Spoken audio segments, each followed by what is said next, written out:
Hey guys, did you know that teachers in China always want to go to teach in Vietnam? Those working in Vietnam want to go to Thailand.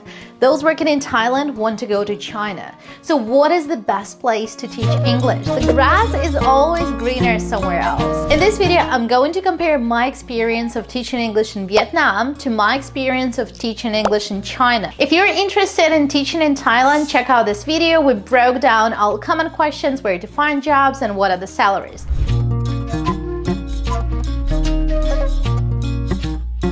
In Vietnam, I worked as a kindergarten teacher. Here in China, I also work as a kindergarten teacher. So, what's the difference? The first and the biggest difference is that in China, you are paid for your office hours, and in Vietnam, you are only paid for your teaching hours. For example, if you have 3 classes and you have to prepare for them, you're not paid in Vietnam. In China, you have your office hours and you are paid. The second biggest difference is that in Vietnam, because you're not paid for your office hours, your hourly rate is higher. So here's how I worked out the hourly rate. I may be wrong, but I'm judging based on the average. The average salary in Shanghai is 25,000 yuan. If we divide it by 22.5 days that we work and 8 hours that we work, we get $19. In Vietnam, you can get between $20 and $25 per hour for your teaching. So this makes me believe that in Vietnam, your hourly rate is higher. But it doesn't mean that it's easier to earn that money, because in China you can be sitting in the office and earning those $19 and $20. When in Vietnam you will have to go and teach and actually work. So that's the main difference. And now the huge difference is for non-native English speakers. In Vietnam, they can easily become English teachers and they can legally work if they have a degree and if they have all those documents ready. You can become a teacher and it's very easy to process your documents. In China, you can work legally. If you don't know how you can work legally in China as an English teacher, make sure to check out this video where I broke down everything from A to Z. If you want to get a work visa in China, maybe you'll have to go to tier 2 or tier 3 city. And this is not first people's choice. When in Vietnam, you can go to Ho Chi Minh, you can go to Hanoi, Da Nang, and it doesn't matter because all cities, they will be happy to accept you. So let's talk about the style of work. As I mentioned earlier, in China, you're like a homeroom teacher. When in Vietnam, the most common style is when you're hired by a training center or just like an employer. And he has contracts with various kindergartens, which means that he'll not stick to one kindergarten. Maybe in the morning, you'll have 3 classes in one place. Then in the afternoon, you will have your classes in a different location. As you know, location, location, location.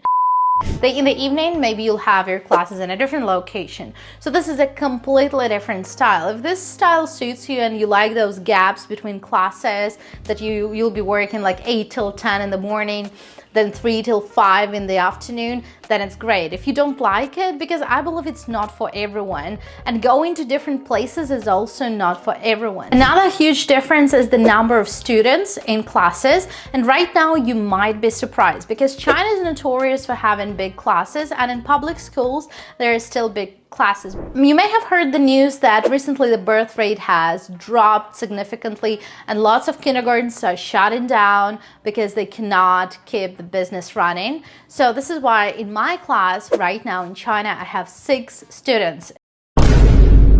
We're laughing because my class is a VIP class. So lots of private schools, lots of private kindergartens, they don't have big classes at the moment because of the birth rate situation. When in Vietnam, I'm not too sure officially what is the statistics, but from my experience last year, I had 30 to 35 students in my kindergarten. I have some friends working in public school in Vietnam. Their classes were also like 30 or 40 students. I believe that this style of work is definitely not for everyone. A lot of people would hate teaching so many kids at the same time. And this leads me to my next point. In China, the ratio of fun and education is balanced compared to Vietnam. Even though I know that I always complain that how terrible the curriculum is and that everything is not perfect, it is really good compared to the situation in Vietnam because there's so many kids in one class in Vietnam. It is hard to balance fun and education. So this is what's happening. A lot of teachers are either only playing one game. Imagine if you have one game and you have 40 kids, you can play only one game and the lesson is over. Or you can do one worksheet and that's the end. So basically, this is the thing. Another big downside, I don't know if it's upside or downside, is that in China, everyone is following the timeline. So let's say if you have a lesson at 9, it will start at 9. If you should finish at 9:30, you will finish at 9:30. In Vietnam, there was a huge problem with timeline because they were so, at least in Ho Chi Minh, they were so relaxed, they were so chilled, and very often my class was meant to start at 3:20. I came there and those kids were still eating, and because there are so many kids, they all have different pace of eating.